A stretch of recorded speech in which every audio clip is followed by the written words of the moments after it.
une seconde carrière s'ouvre à lui. Si la politique ne tente plus François Hollande, celui-ci serait bien inspiré pour une reconversion totale dans le one-man show.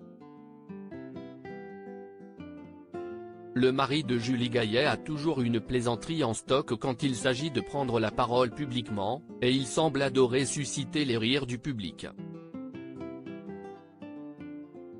Libération de ce 1er juin 2023, raconte la dernière de l'ex-président de la République, invité d'une journée de débat organisée par le quotidien à la Sorbonne.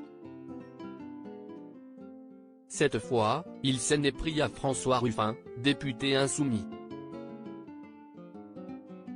Alors que la journée de l'université Libé avait permis à la NUP de critiquer François Hollande et son quinquennat, elle s'est clôturée par la prise de parole de l'ex-président qui n'a pas manqué de répondre et de tacler. Confronté aux critiques de François Ruffin, qui tente de combler le vide laissé par Jean-Luc Mélenchon tout en ne faisant pas l'unanimité, François Hollande lui a lancé un bienvenue au club, faisant rire la salle, en faisant référence à sa propre carrière à gauche. Découvrez les femmes qui ont compté dans la vie de François Hollande. François Hollande, toujours aussi piquant, connu pour être friand des petits tacles en off lorsqu'il était au pouvoir, il ne se prive jamais pour une petite plaisanterie sur l'un de ses collègues en politique. Il a récemment encore prouvé son sens de la répartie en scène prenant à Nicolas Sarkozy dans Quotidien le 3 mai 2023 sur TMC.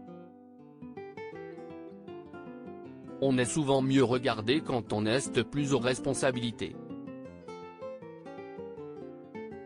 La comparaison est souvent plus favorable avec son prédécesseur comme avec son successeur, a d'abord lancé le mari de Julie Gaillet, Yann Barthès.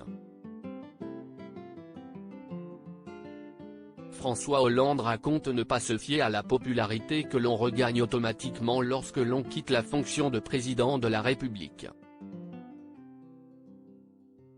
Une réflexion à laquelle Yann Barthès a répondu en lui demandant si Nicolas Sarkozy souffrait de la même désillusion: oui, je pense. Si est pour ça qu'il a cru qu'il pouvait revenir, balance, taquin, François Hollande, se référant aux rumeurs de retour à la vie publique du mari de Carla Bruni.